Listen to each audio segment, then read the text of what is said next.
there's a moment in every cave dive when the light fades and the sound of your own breathing becomes the only thing keeping you tethered to life. Cave diving isn't just dangerous, it's unforgiving. You can have perfect gear, flawless training, and still vanish without a trace, because caves don't kill with violence, they kill with silence. And once you're inside, the rules change. In this episode, we're descending into 5 of the most horrifying cave diving tragedies you've never seen covered. Not the viral ones, not the record-breaking story. These are quieter, darker, and in some ways, even more disturbing. Some were slow unravelings, some were over in seconds, but all of them ended the same way. A diver who didn't come back. So take a breath, hold it a moment longer, and remember, once you're below the surface, every second counts. The Shaft Disaster, Mount Gambier, Australia, 1973. They didn't die chasing depth. They died chasing the light they thought would lead them home. It began as a fun dive, 9 friends, clear water, a sinkhole they'd visited before. No pressure, no panic, just a place they thought they knew. But caves don't need depth to kill. Sometimes, all they need is silence. This is the Shaft. The water is so clear it looks artificial. Beneath a pale limestone cliff in South Australia, the Shaft sits like a hidden lung of the earth, breathing nothing but stillness. Above it, the late May sky drifts pale and quiet. Below it, 9 divers prepare to descend. They are not thrill seekers. Some are couples. Some are students. All have dived this system before. There's laughter, teasing, the kind of comfort that only exists when danger feels like a memory. Stephen and Christine Millot, Gordon Roberts, John Bockerman. They're not names in a tragedy yet. They're just friends. Mount Gambier is known for its flooded sinkholes, volcanic cenotes fed by spring water, carved into webs of submerged limestone tunnels. The Shaft is one of the most deceptively beautiful. A clean vertical entry, a cathedral-like dome below, then corridors, dead ends, a maze with no signs. There were no warning placards in 1973, no depth protocols, no mandatory guidelines, just open water and the illusion of control. They check their tanks, tighten their straps. One by one, they slip beneath the glass, fins cutting the surface like blades. Sunlight pours in through the mouth, casting golden beams that dance on the walls. Their bubbles rise gently. The water is 50 degrees Fahrenheit, cold but tolerable in thick wetsuits. Visibility stretches for what feels like forever. It's not like diving, it's like flying. They believe they know it, but caves aren't like oceans. You don't feel the moment they turn on you. You only realize you're lost when you're already too far. Their descent is smooth. The group glides downward into the dome chamber, light reflecting off silvered stone. Some linger near the shaft's glow. Others push farther in, curving toward a side passage that looks familiar. That's when it starts. In cave diving, you don't have to be reckless to die. You just have to be a little too confident and a little too deep. One group turns into a tunnel. It feels right. They've seen it before. A shortcut, maybe. A loop that will swing back toward the shaft. There's no guideline behind them. It's still in the car. Because this wasn't supposed to be a technical dive. This was just a weekend outing. They keep swimming. But the deeper you go, the more the cave starts to look the same. The same slope, the same crack, the same colorless walls. Then, one kick, a single fin brushes a bottom, and everything changes. Silt explodes. Not like dirt, like ink and water, clouding upward, not downward. First, the fog creeps in, then it swallows the lights. Suddenly, there's no floor, no ceiling, just black water. They pause, adjust, but it's too late. Each movement makes it worse. Beams of light bounce off the silt, blinding them. One diver turns back, but which way is that? Another rises, hoping for the shaft, and slams into rock. 2 split left, thinking they're going right. They're only meters apart, but in a blackout like this, a meter might as well be a mile. They try to stay still, let the fog settle. But silt doesn't fall. It floats, it spins, it becomes part of the water. They run search patterns, zigzags, circles. One stretches out a hand, brushing rock. But which rock? Which direction? Then comes the real threat. Not panic, but breath. Hands check gauges, less than half a tank. The math starts. How long can I stay? How far have I come? Which way is up? The answer: they don't know. And the moment you don't know is the moment you start to die. The divers split, each chasing a guess. Some kick harder, some stop, trying to think. Some still believe they can find the light. They don't. 3 of them are found days later, drifting silently. One face down, his regulator still in place. Both tanks empty. Another upright, frozen mid-kick. Christine Malott curled sideways, arm outstretched like she was still reaching. There were no signs of trauma, no broken gear, no thrashing, but their fingernails told the truth. Scraped, broken, laced with limestone dust. They had fought, quietly, until they didn't. Gordon Roberts was found farthest from the others. Maybe he thought he saw something. A shimmer, a trick of the dark. The cave bends. Light bends with it. Sometimes your eyes lie to you just long enough to finish you. None of them drowned in the cinematic sense. No flailing, no desperate scream. They died in increments of breath, of hope. The worst part? They were never more than a few turns from each other or from the exit. That's how caves kill. Not with violence, but with distance measured in inches. The shaft disaster shocked the diving world. 4 deaths in one dive, in a system so deceptively accessible, so beautiful. It forced Australia to confront a hard truth. Training wasn't enough. Guidelines became mandatory, depth limits imposed. The Cave Divers Association of Australia was formed. But for the families, legislation doesn't bring someone back. Today, the shaft is still there. Quiet, blue, undisturbed, stand at its edge and you wouldn't know it holds bodies, that its corridors end in ghosts. There's no plaque, no grave markers, just water and memory. They didn't die chasing a record. They didn't go looking for danger. They didn't push too far. They just went diving, and they didn't come back. But the ones carved by ice, by glacial melt, pressure, and time, they don't just take your breath, they take your nerve, your warmth, your will to turn back. The shaft claimed 4 lives in warm water with clear light, but thousands of miles north, in the frozen heart of Norway, another cave was waiting. It was deeper, colder, and this time, it wouldn't just trap the dead, it would dare the living to come back and bring them home. Plura Cave Disaster, Norway, 2014. They said recovery was impossible. Their friends disagreed. The surface of Plura doesn't look like much, just a quiet crack in the Norwegian countryside. Snow brushing against birch trunks, wind slipping across a pool of still glacial water. If you passed it on the road, you wouldn't give it a second glance. But beneath that silence, a cave system spirals down through ice-carved limestone,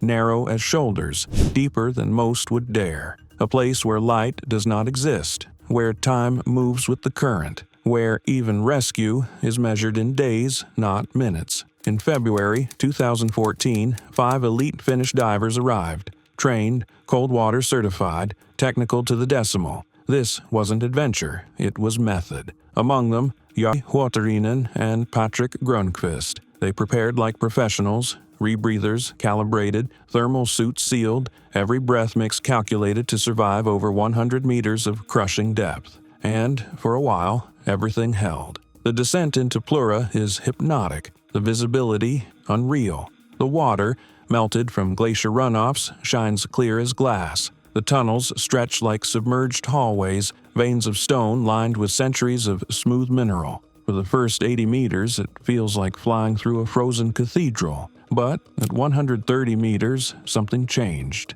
It could have been a buoyancy misstep, a lighting fault, or just bad timing at a junction. What's known is this: Hari and Patrick separated from the group, and just like that, they were gone. No collapse, no silt out, just silence. The others hovered, waited, flashed beams through corridors hoping to catch a glimpse. Nothing, just the ripple of bubbles and the echo of time running out. They surfaced without them. Rescue was summoned immediately. But when authorities reviewed the depth, the temperatures, the maps, their answer was swift. Too deep, too cold, too unstable. Recovery was ruled out. The families were told to grieve, let go, move on. But some friends don't accept that. The pact beneath ice. 7 weeks later, 4 of Jari and Patrick's closest friends returned to Plura. No press, no permission, just a quiet, illegal mission of love. They didn't act impulsively. They trained. They reviewed the dive logs, ran pressure simulations,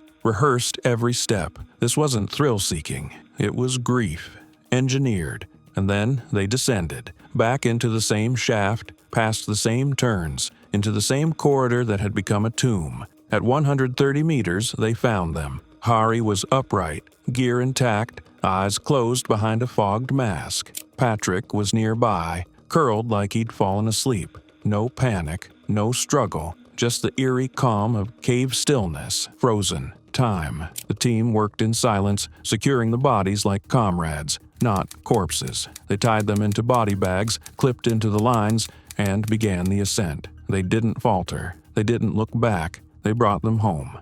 The ascent with the dead. Rising from that depth is not just exhausting. It's dangerous. Every meter matters. Every pause is vital. One wrong move and the rescuers would join the dead. They climbed in silence. Every 30 feet, a stop. Every movement calculated. Their muscles trembled, not from fear, but from memory, from weight, from grief. The cave stayed still, but they knew it could shift. They knew every second was a gamble. After hours, they broke the surface. 2 divers alive, 2 gone, all 4 returned. And on shore, the waiting families saw what no one thought was possible. Closure, wrapped in black bags, soaked, silent, but home. What the cave couldn't keep. There were no awards, no interviews, no documentaries, because what they did was illegal. But in the eyes of every diver who's ever suited up in the cold, everyone who's lost someone to the depths, it was legendary. Hari and Patrick were buried, honored. But the 4 who returned them, they still dive. They don't tell the story much, but in the community, everyone knows it. Not because it was loud, but because it wasn't. Because caves don't just kill. Sometimes they give something back, but only when someone loves hard enough to go in and break the silence. In Norway, it took 4 men to bring 2 friends home. They fought time, physics, and fear to recover what the cave tried to keep. But not every diver has a team waiting. Not every descent is shared. Some dives are personal, silent, artistic. They're not about records, not even about depth. They're about reverence. For the cave, for the silence, for the cold beauty of the underworld. And in Russia, 1 man descended alone. There was no collapse, no equipment failure, no mistake, just a perfect dive into a cave made of light. And it still took him, because in Orda, even beauty can kill. Orda Cave, Russia, Pavel Smirnov. Located beneath the frigid plains of the Perm region in Russia, Orda is the longest underwater gypsum cave in the world. Over 5 kilometers of submerged tunnels stretch beneath the Ural foothills, winding through translucent corridors so pristine, so still, they look artificial. Divers describe it as ethereal, a dream world of pale blue light and milky stone. The water, filtered by centuries of gypsum, is so clear it feels like you're flying, not swimming. There's no silt clouding the bottom, no living creatures in the icy silence. Just you, your bubbles, and the ancient stone. Pavel Smirnov had dived Orda many times before. A respected diver and photographer from Yekaterinburg, Pavel was known for his calm under pressure and a kind of reverence for these places. He spoke about Orda not as a challenge, but as a temple, a place of peace. He planned this February dive to capture stills of a newly mapped chamber, deeper than he'd ever gone. He was alone. That was standard for Pavel's photo dives. He brought 3 tanks, 2 lights, a scooter, guideline reels, and a waterproof DSLR housing. Conditions were ideal. Stable weather, no meltwater, perfect visibility. He entered the water just before noon. For over 30 minutes, he glided through Orda's glassy tunnels, carving figure 8s around gypsum formations that looked like underwater clouds. He snapped images, adjusted light rigs, checked depth, and then he went deeper, into a side passage that hadn't yet been fully photographed. That was where the beauty ended. It happened fast. Pavel turned a corner too sharply, his fin clipping the cave wall. A puff of clay burst up from the floor. Subtle at first, a cloud of harmless dust. He paused, adjusted his angle, and moved forward. But Orda's beauty hides a danger unique to its composition: gypsum silt. Unlike standard limestone or sandy cave floors, Orda's clay-like silt is so fine, so mineral-rich, that once stirred, it doesn't settle for hours. It hangs in the water like smoke in a sealed room, clinging to light, scattering beams, turning your high-end dive light into a blinding white fog. Within 30 seconds, Pavel lost all visibility. His light bounced back into his eyes. The cave transformed into a snowstorm with no up, no down, no end. He reached for the guideline, but found nothing. This is the moment divers fear more than any other. A silt out with no line. Alone, deep, and blind. He turned slowly, trying to reorient, but his previous fin kicks had already shifted the silt into a floating cocoon. Panic didn't hit all at once, it came in waves. A creeping thought. I've been here before. I've made this turn already. I'm circling. His heart rate rose. Breathing grew shallow. He switched lights, swam slowly, arms outstretched. No guideline, no bubbles to track. The gypsum swallowed sound. No echoes, just the relentless, smothering white. Divers who've survived silt-outs describe it like being buried alive in light, not darkness. It's even worse. Pavel had enough gas for over an hour, but time means nothing when direction is gone. At some point, his breathing hit that threshold, when the brain realizes the body will not escape. He may have screamed, or maybe he went quiet, but the water around him did what it always does in Orda. It held still and waited. His body was found the next morning.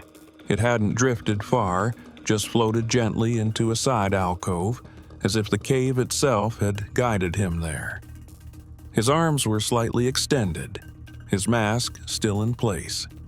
The camera was clipped to his harness, tanks drained. The silt had finally settled. Rescue divers said the chamber felt peaceful, almost unnatural in its calm. But when they turned their lights on to his face, what struck them most was how still it all was. No struggle, no trauma, just an expression caught mid-thought, a final exhale frozen in bubbles. The Orda dive team reviewed his path later. The guideline? Less than 2 meters from his outstretched hand. That's the disturbing part. In the whiteout, he'd come full circle, so close to the path home that he may have even passed it without knowing. But once that silt filled the world, knowledge meant nothing. Only memory, only muscle. And those fade when oxygen runs low. Pavel's death shook the Russian diving community. Not because he made some obvious mistake, but because he didn't. He was cautious, skilled, reverent. But even beauty can kill, especially when it doesn't blink. Orda was closed temporarily. A memorial dive was held in silence. His last photos, still haunting, still perfect, were recovered from his camera. The final image was of a gypsum shelf glowing in the light, a still frame from a temple that offered no absolution. And deep beneath Russia's ice, Pavel Smirnov remains the man who drowned in daylight. Pavel Smirnov vanished in suspended light, lost to a cave that gave his body back. Pavel Smirnov died in a snowstorm of light, alone, disoriented, just meters from his lifeline. There was no panic, no fight, only silence, suspended in perfection. But caves don't always kill in confusion. Sometimes they kill in full control, with no fog, no beauty, just pressure, numbers, equations that don't lie until they do, because even the most precise diver, the most prepared mind, can descend into water so deep, so demanding, that survival isn't about instinct, it's about the math. And one error means you don't come back. Craig Challenger didn't drown in chaos. He drowned in a system that made sense, until it didn't. Welcome to Deepolder II. Deepolder II, Florida, Craig Challenger, 1991. He didn't die because he was reckless. He died because the numbers stopped adding up. Deepolder II isn't beautiful. It's not mystical or romantic. There are no glowing stalactites, no echoing cathedral halls, no spiritual silence. Deepolder II is a machine, a military-controlled vertical shaft drilled deep into the karst limestone of Brooksville, Florida. From the surface, it looks plain, just a fenced opening in the ground, locked and regulated by the U.S. Air Force. But drop beneath that steel and limestone, and you enter one of the deepest, most controlled underwater cave systems in North America. It's not a place for sightseeing. It's a laboratory, a pressure chamber, a grave disguised as geometry. Craig Challenger was one of the few cleared to enter it. He wasn't a daredevil. He wasn't in it for the thrill. Craig was an engineer, a technician, a diver whose logs read more like spreadsheets than stories. He'd been trained to track every variable: oxygen, partial pressures, ascent curves, PPO2 exposure limits. Every dive, every calculation was exact. In 1991, he joined a National Geographic-supported mission to help chart new segments of Deepolder II. The purpose wasn't exploration, it was measurement, mapping the known, calculating the unknowable. Craig brought everything: a custom-tuned rebreather, redundant bailouts, multiple dive computers, backup lights, a thick dry suit for cold, compressive depths, gas mixes pre-analyzed to the decimal. Because Deepolder isn't about instincts, it's about math. And math doesn't forgive. Descent into structure. On the morning of the dive, everything went to plan. Craig entered the shaft just after briefing, slipping beneath the surface like a man stepping into a formula. The first 150 feet is almost vertical. Smooth rock, silty ledges, and darkness that creeps in slowly. Past that, the cave flattens out into horizontal tunnels. Cold, clear, and silent. It's sterile. It feels less like a cave, more like a blueprint. At 275 feet, Craig clipped into the main guideline. His movements were clean, controlled. His partner confirmed his light was strong, his breathing measured. The team planned to rendezvous near a mapped chamber just beyond a narrow side tunnel. Then came the silence. 5 minutes, 10, no Craig. At first, his partner assumed delay, a deeper mark, a pause at a node, but when no bubbles surfaced, when the waiting turned cold, he signaled for ascent. A second team descended. They followed Craig's line, tracing the taut cord as it disappeared into a side tunnel. It led them straight to him. Craig was suspended upright in the water just inside the pocket. Mask on, rebreather in, lights still attached. He hadn't lost his way, hadn't ripped out gear, hadn't panicked. He had simply stopped. The quiet failure. The data from his equipment came back like a puzzle with one piece missing. There was no catastrophic malfunction,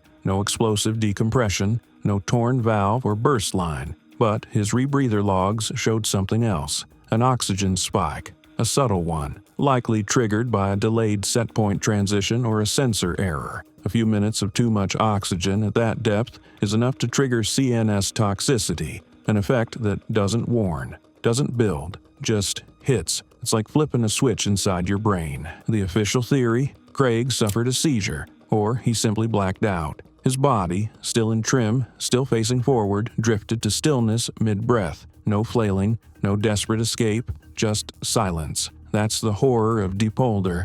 It doesn't need chaos to kill. A regulator delivers a little too much oxygen. A computer logs one setting too long, and the human inside the equation vanishes. Not from panic, but from precision that failed by millimeters. Death by perfection. The news stunned the diving community. Craig was one of the most calculated divers on the team. He didn't skip steps. He didn't cut corners. His dive plan had backup plans. His backup plans had spreadsheets. If he could die, what did that mean for everyone else? For weeks, instructors replayed his dive profile. Forums exploded with speculation. Was it a faulty cell, a momentary lapse in attention, a known sensor issue that hit at the wrong time? The truth was, there was no satisfying answer. Craig died not because he pushed too far, but because he trusted a system designed to handle that far. He was a victim of a deeper truth in cave diving. There is no such thing as a flawless dive. There are only dives where the failure hasn't happened yet. His death rewrote protocol in quiet ways. Redundancy standards tightened. Rebreather manufacturers reviewed software thresholds. Decompression planning evolved with tighter safeguards. The idea of just enough margin became taboo because the cave didn't make a mistake. The system did. And that's what killed Craig. The cave that didn't blink today. Deepolder II remains closed to almost everyone. Only the most vetted divers, military researchers, elite cave scientists ever go down that shaft. Craig's name isn't carved into the wall. There's no memorial plaque, just a silent acknowledgement among professionals. This is the cave where control is a myth. When instructors train deep divers now, they still mention him, not to scare, but to sober. His dive is passed on like a quiet warning. If Craig didn't make it, you won't either, unless everything goes right. And it never does. Deepolder didn't fight him, didn't resist, didn't twist or trap or tear. It just waited. Waited for a breath that carried one wrong number, one wrong assumption, one gas molecule too many. And when it came, the cave didn't blink. It simply let him drift into the numbers he trusted too much. Craig Challenger died deep in the math, where even precision can fail and silence comes with a decimal. But not every cave death is born from complexity. Some happen closer to home, not at record depths, not during boundary-pushing missions. Some happen in places you know, places you've mastered, places where you've floated 100 times without fear. Edward "Eddie" Sarin wasn't a rookie. He wasn't taking chances. He was diving a side he knew like muscle memory. And still, it took him. Because in caves, familiarity doesn't mean forgiveness. Edward "Eddie" Sarin, Indian Springs, Florida, 1999. He didn't die exploring. He died returning. Indian Springs isn't a cave for beginners. It's private, pristine, one of the clearest, strongest flow freshwater cave systems in North America. Entry is limited. Training is strict. The currents are fast. The corridors narrow. The stone unforgiving. But for Eddie Sarin, it was home. A veteran cave diver, Eddie had navigated these passages countless times. He knew the way the walls curved, the temperature shift in the tunnels, the pull of the flow. He wasn't exploring. He wasn't pushing limits. This dive in 1999 was routine, just a team survey of known passages. The dive began without issue. Visibility was crystal. Depth was stable. The team moved together, checking gear, spacing, and timing. They clipped into the main guideline. Everything was by the book, until Eddie disappeared. It wasn't dramatic. It wasn't a silt out or a broken line. It was just a small separation, a pause too long, a glance at a side corridor, a missed light signal. No one panicked at first. You don't yell in caves, you wait, shine your beam, let the water settle. But Eddie didn't return. They retraced their path, slow, methodical, past the keyhole passage, around the bend. Near a low rock shelf, they found him. Still, he was in perfect trim, gear intact. His mask was sealed, regulator in, no signs of struggle, no thrashing, just floating like he had stopped mid-thought, and he wasn't breathing. The silent collapse. The cause was silent, invisible, hypercapnia, a buildup of carbon dioxide. It's a quiet killer, one that doesn't feel like drowning. It feels like tiredness. Your breaths become shallow. Confusion sets in. Muscles go heavy. You feel like you just need to rest. And underwater, that's all it takes. Eddie had the right gear. Full gas, lights functioning. But none of that matters when your body stops processing the air it's receiving. At depth, one imbalance in exertion or breathing rhythm can tip the scale. It doesn't scream at you. It just whispers, "You're fine. Just slow down. Just rest." So he did. He didn't get lost. He didn't panic. He simply faded. Instructors later pointed to possible stress, physical exhaustion, subtle gas mix changes. It doesn't take much, just enough to tilt oxygen efficiency and let CO2 take over. And once it starts, There's no reset switch. The dive that wasn't supposed to kill Eddie's death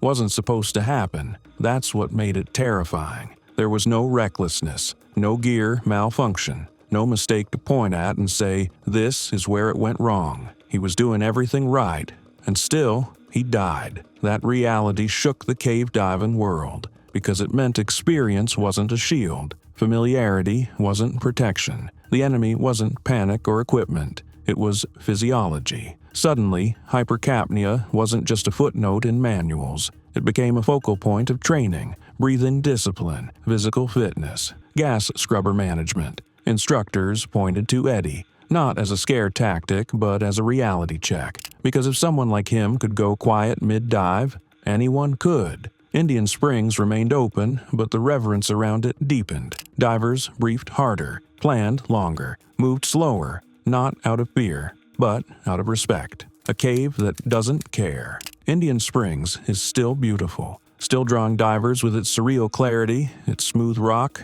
its hypnotic flow. But those who know the story, they feel something different in the silence. They don't see just water. They see the cave that watched Eddie stop breathing. It didn't choke him. It didn't twist. It just didn't care. It let him drift. Today, Eddie's name still echoes in dive briefings. Quietly, with weight. He's not a ghost story. He's not a legend. He's a reminder that control is temporary, that skill has limits, that even the most routine dive can be the last one. Because caves don't check your logbook. They don't know how prepared you are. They just wait to see if you come back. Eddie Sarin didn't die chasing danger. He died where he felt most at ease, mid-routine, mid-breath, in a cave he could navigate by memory. But not all caves wait quietly. Some don't give you time to realize what's happening. They don't disorient you. They don't let you think. They crush you. In the icy bones of the Swiss Alps, one diver found a path no human had mapped before.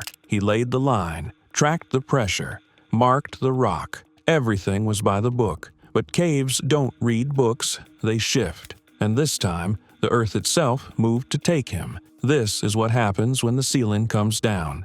Swiss Alps. Kurt Reinhold, seasoned teleologist from Bern, Kurt had spent decades crawling through the underbellies of the earth, mapping caves few even knew existed. But the Swiss Alps, vast, ancient, cracked with underground rivers, still held secrets. And Kurt was obsessed with one, an unmapped glacial sump system nestled deep beneath the limestone ridges of the Berner Oberland. The region was pristine, untouched. Snowfields above, icy rivulets trickling down through granite fissures, feeding unseen caverns carved over thousands of years by meltwater and tectonic shifts. It was here, in late March 2012, that Kurt and his dive partner entered a newly discovered cave mouth that had only recently become accessible due to seasonal thaw. They descended through dry chambers first, tight corridors littered with frost crystals and bone-dry stalagmites, until they reached the sump, a long, narrow, water-filled tunnel that led deeper into the rock. Cold, clear, deadly. Temperatures hovered near freezing. Their suits were thick, but even then, hypothermia was measured in minutes if things went wrong. The visibility was perfect at first, crystal clear, glass-like stillness. Reinhold's guideline was taut, every clip carefully placed. The deeper he went, the more the tunnel constricted, pulsing with the pressure of unseen water behind the walls. This was exploration at its purest, and its most fragile. The stone groaned once, just once. He noted it, but he kept going. They say caves rarely collapse without warning, but they also say it never cracks the same way twice. Kurt Reinhold was over 130 meters in, almost 430 feet, when the tunnel shuttered. His partner, waiting closer to the surface, heard nothing. But below, Kurt would have felt it. A sudden vibration in the stone, like a muscle tightening, a pressure shift. Then, everything moved. A slab of limestone loosened by freeze-thaw cycles and water erosion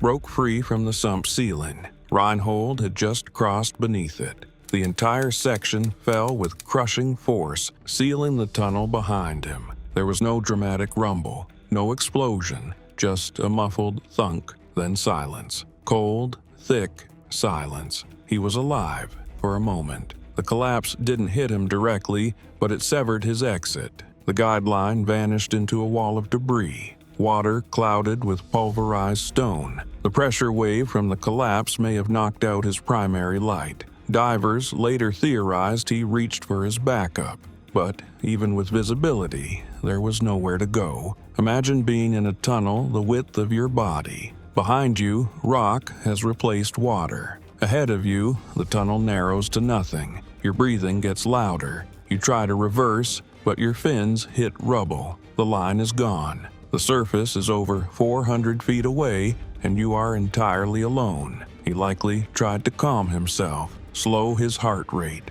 ration the remaining air. But what do you do when the earth has literally shut its mouth behind you? There was no escape plan, no clearance for tools, no rescue divers could follow. The tunnel was now impassable. And even if he had comms, there was no time. Kurt Reinhold died in a space so tight that his final movements were more like twitches than gestures. There was no panic, just the slow, silent retreat of life. And then stillness. When Reinhold failed to surface, his dive partner waited. 10 minutes, then 30, then panic set in. A recovery attempt began almost immediately, but the rescue team met a wall of collapsed stone just 50 meters into the sump. The passage was sealed shut.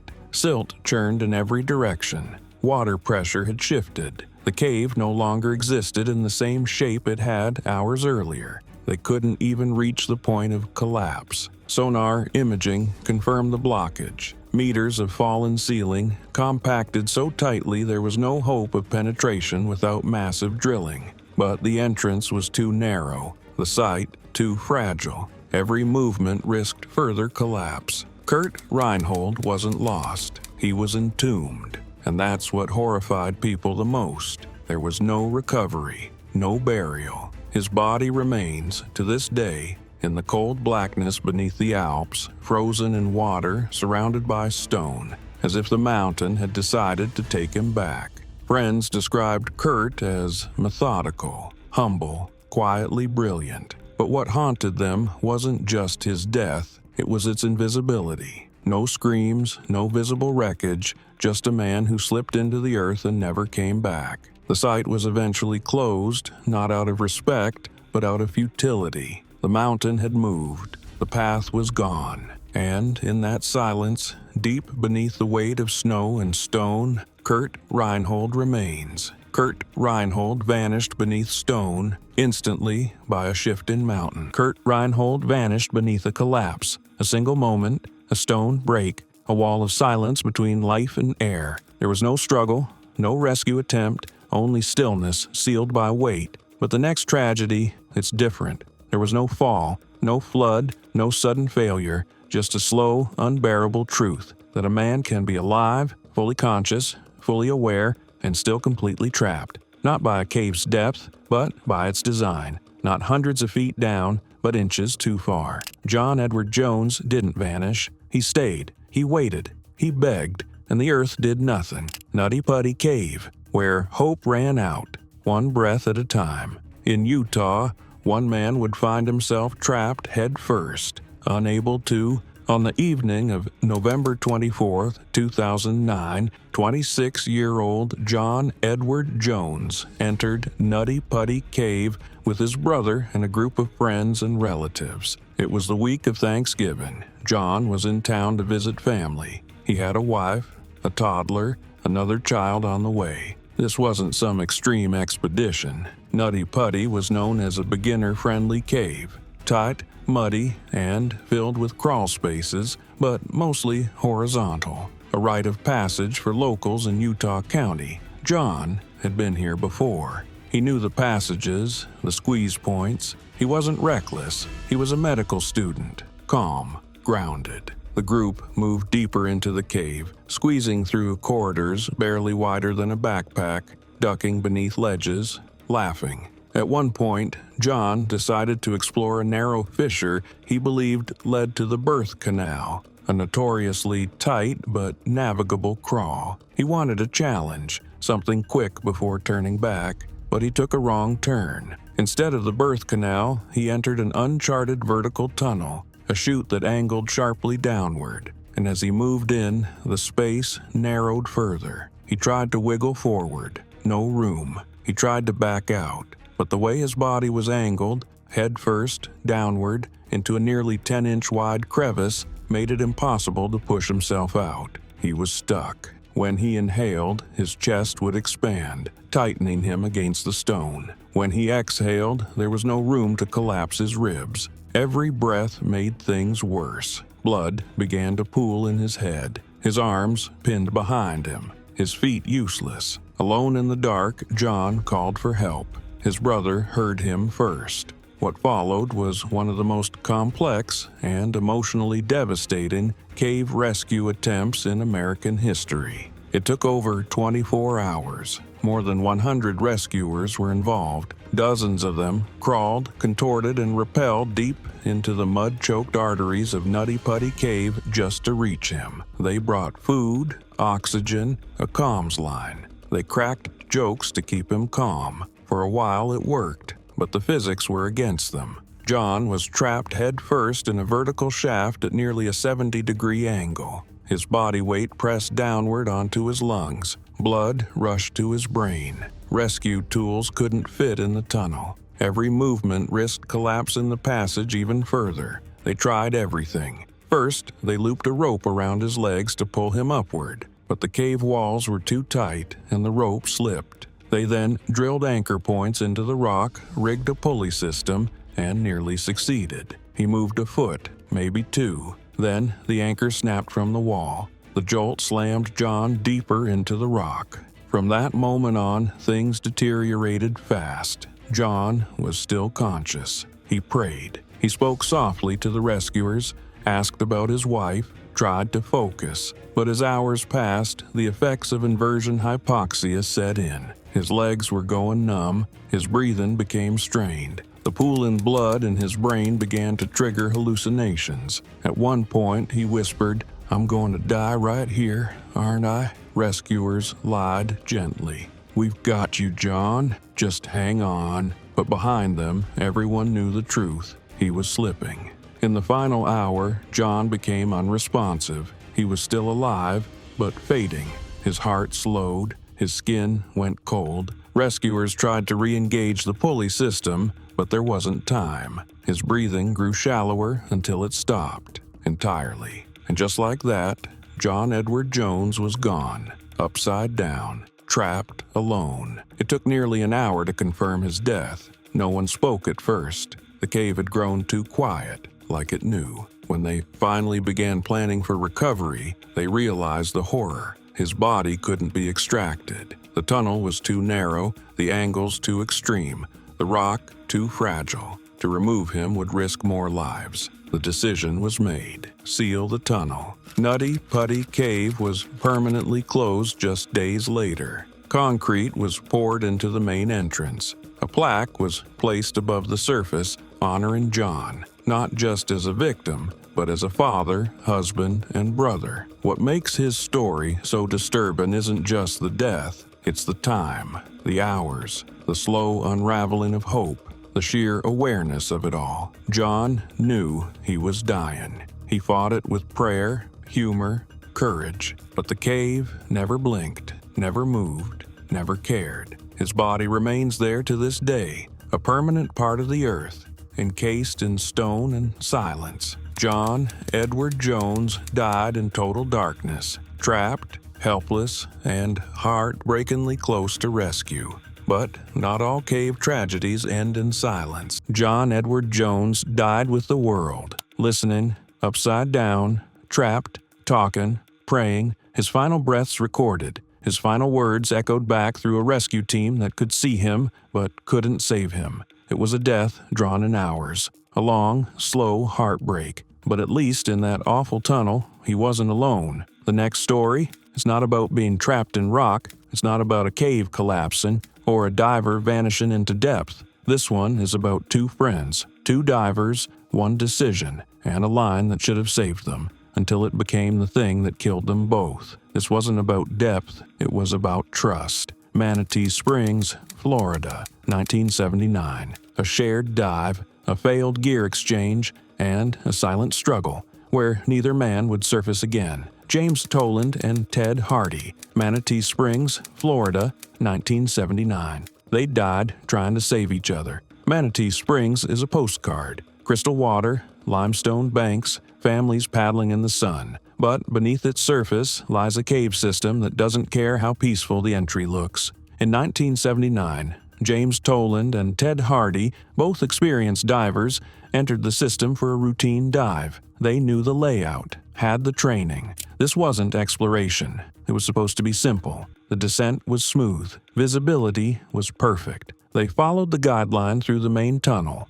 heading toward a known chamber about 150 feet in. Then something changed. One diver, likely Toland, signaled an air issue. Not panic, just the universal gesture, hand to the throat. They initiated a regulator swap, standard procedure. But the mouthpieces didn't match. The seal failed. Water flooded in. The other diver fumbled for a backup. Silt exploded around them, and just like that, visibility was gone. Now, both were blind, low on air, and trapped in a narrow tunnel too tight to turn around. Every movement made it worse. Rescuers found them side by side, tangled in gear, arms close, one glove torn, a backup reg unclipped but never used. No signs of panic. Just two divers who stayed together until the air ran out. The line that misled the guideline, normally a lifeline, may have failed them too. In zero visibility, divers can grab it backward, unknowingly looping themselves deeper in. Some believe that's what happened. They didn't lose the line, they followed it, just in the wrong direction. A tragedy without blame. There was no recklessness, no overconfidence, just a misfit regulator and seconds of confusion. They didn't die exploring, they died trying to help. Their story became a quiet legend among divers, not for heroics, but for its realism. Because the truth is this: even two skilled, prepared divers can do everything mostly right and still never make it back. Today, their names, Toland and Hardy, are spoken in briefings. Their story is used in air Sharon drills, not to scare, to ground, to remind us caves don't care about loyalty or training or how close you are to safety. Sometimes, even love can't lead you out. Toland and Hardy didn't die chasing a record. They died holding on to each other until there was no air left to share. It was a tragedy of trust, of loyalty, of a decision made in seconds that cost them everything. But in South Africa, a different kind of decision was unfolding. It wasn't made in a panic. It wasn't made by accident. It was made with full knowledge of the risk. Dave Shaw knew exactly what he was doing. He knew the cave, knew the depth, knew the price, and he paid it anyway. Because sometimes, cave diving isn't about surviving. It's about bringing someone else home. Bozeman's Gat, the Bushman's Hole, 1,000 feet of dark water, one body waiting for a burial, and one diver who said, "I'll go get him." Bozeman's Gat, the Bushman's Hole, is a remote sinkhole in the Kalahari Desert of South Africa. It drops down over 1,000 feet, 300 meters, into a world of cold, black water. Its bottom hidden beneath layers of dissolved minerals, darkness, and time. In October 2004, Dave Shaw, an Australian diver and commercial pilot, arrived at Bozeman's Gat chasing his next personal record. He wasn't reckless.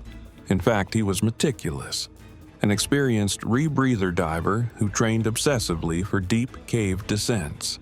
His mission: reach the deepest point ever reached by a diver using a closed-circuit rebreather.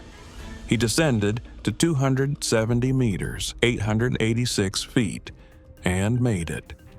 But it's what he found down there that changed everything. As his light cut through the thick blackness, it caught on something pale, something human, a body. It was Dion Dreyer, a 20-year-old South African diver who had disappeared 10 years earlier in the same cave. No one had ever found him, until now. He was still fully intact. His wetsuit and dive gear still clung to his bones. His corpse, had been preserved by the freezing, deoxygenated water, suspended upright, like a ghost. Dave surfaced shaken but calm. Then he made a decision. He would go back. He would bring Dion's body home to his family. It wasn't for glory. It was for closure. The dive that killed 2 men. January 8, 2005. Shaw returned to Boesmansgat with a full recovery team, including his dive partner Don Shirley and Dion's parents. The plan was daring but calculated. Dave would descend solo to 270 meters, attach a body bag to Dion, cut him free from the silt, return slowly for decompression. He wore a helmet camera mounted to document the recovery. At 6:15 a.m., he entered the water. The descent was smooth. 20 minutes later, he reached Dion again. Everything was going to plan, until he tried to move the body. That's when it began to unravel. Dion's corpse, once thought suspended, was actually anchored by his gear, now fused with the cave floor and entangled in old lines. When Dave tried to lift him, a silt cloud exploded and visibility dropped to 0. The body was heavier than expected. The bag twisted, the lines tangled, the struggle intensified. Shaw's breathing rate increased. His hands fumbled with the bag, and lines as precious seconds ticked by. The helmet cam continued rolling, capturing labored breaths, frantic tugging, and then the unmistakable sound of stress-induced hypoxia. Shaw didn't panic. He stayed composed, even as his oxygen ran dangerously low. But the system began to fail. His buoyancy dropped. He became entangled with Dion's corpse. One man, alive, wrapped around the dead, bound by cords in black water with no bottom. At 6:43 a.m., his rebreather failed. Dave Shaw died silently in the deep, wrapped in the arms of the man he came to rescue. Recovery, the haunting footage, and the legacy of a fatal promise.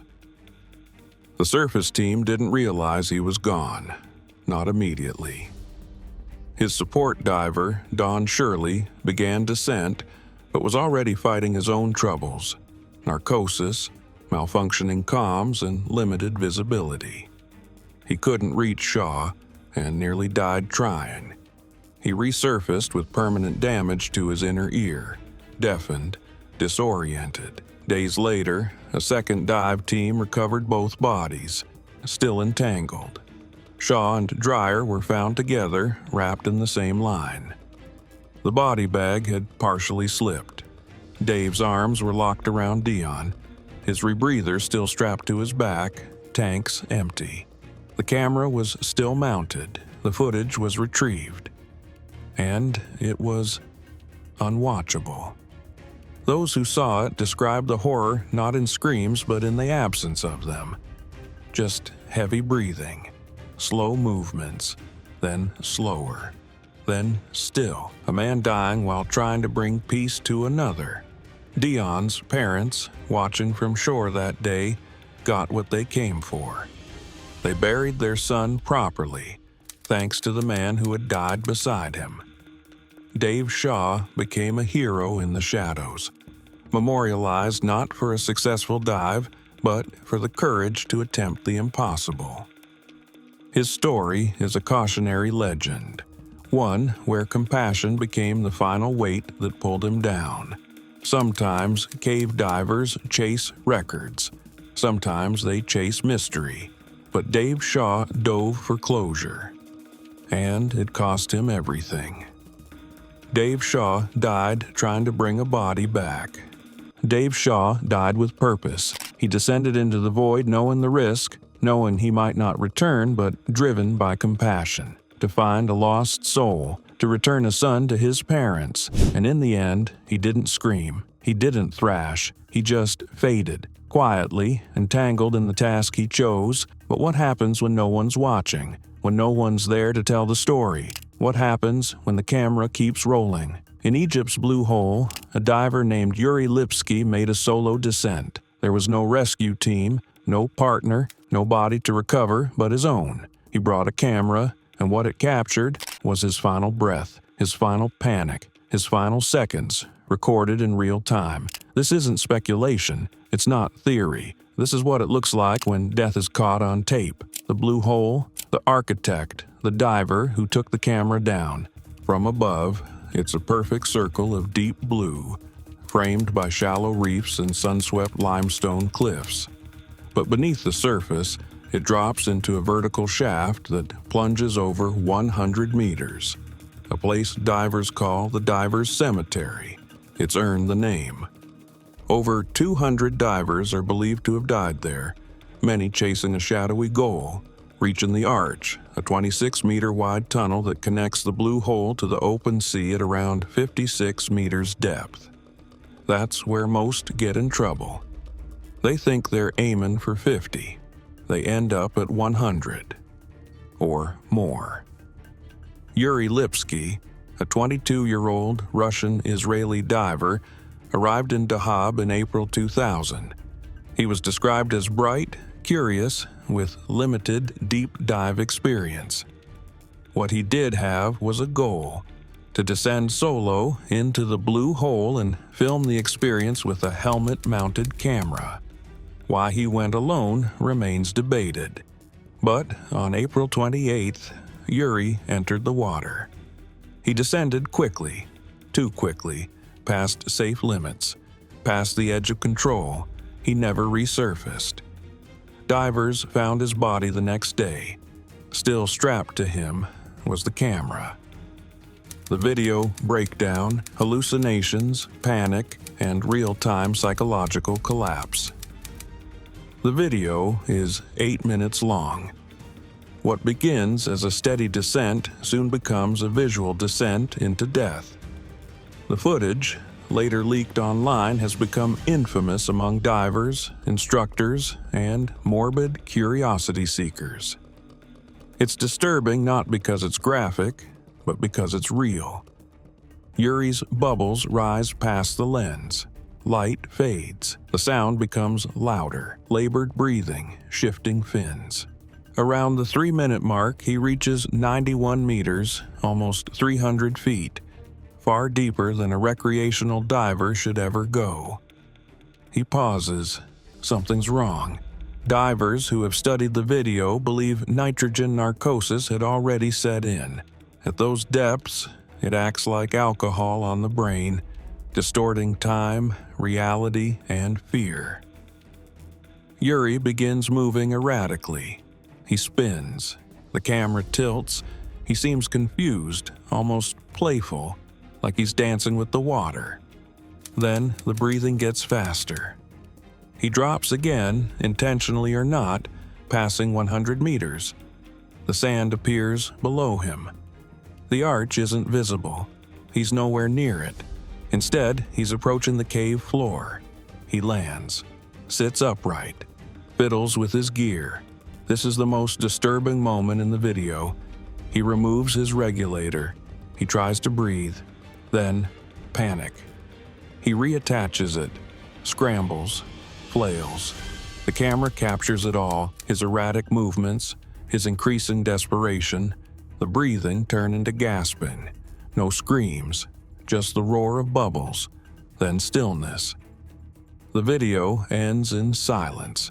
Yuri's camera tilted at an angle, the floor of the Blue Hole glowing in cold blue light, his shadow motionless. Discovery, global reaction, and why this video changed diving forever. The next morning, local divers found Yuri's body on the floor of the Blue Hole. He was sitting upright, mask in place, arms loose, his camera still running. They brought him up slowly, and with him came the tape. When the footage was reviewed, those in the room were shaken. This wasn't just a training accident or tragic miscalculation. This was a death caught in slow motion. A terrifying, clinical view of what happens when ego, ambition, and disorientation collide beneath 100 meters of water. The footage was never meant to be seen, but it leaked, and once it hit the internet, it spread like a haunting. For divers, the video became a rite of passage. Instructors used it to show the limits of human physiology. Forums debated every frame.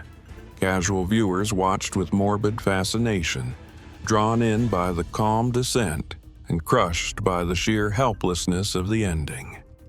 What made it worse? Yuri was so close to surfacing. If he had turned back just 1 minute earlier, he might have lived. Instead, he died surrounded by silence, drift, and a camera that never blinked. The Blue Hole still claims divers every year. It remains open. Tourists still swim above its darkness. But Yuri's video is a permanent shadow on its legacy, because in the end he didn't just die. He documented what dying looks like, and it's still online. 10 caves, 10 descents, 10 moments where control slipped and silence took over. Some divers chased depth, some chased light, some just wanted to come home. But caves don't care. They don't reward skill. They don't forgive familiarity. They wait quietly until breath runs out, light fades, and the line doesn't lead back. If these stories stayed with you, it's because they're not just about drowning. They're about trust, about obsession, about how far we'll go for a thrill, for a record, for each other. So ask yourself, which one haunted you most? Drop a comment below, let us know, and if you want more true or fictional descents into the places we're not meant to go, subscribe and turn on notifications, because we're not done yet. The deeper we go, the darker it gets. Goodbye, take care.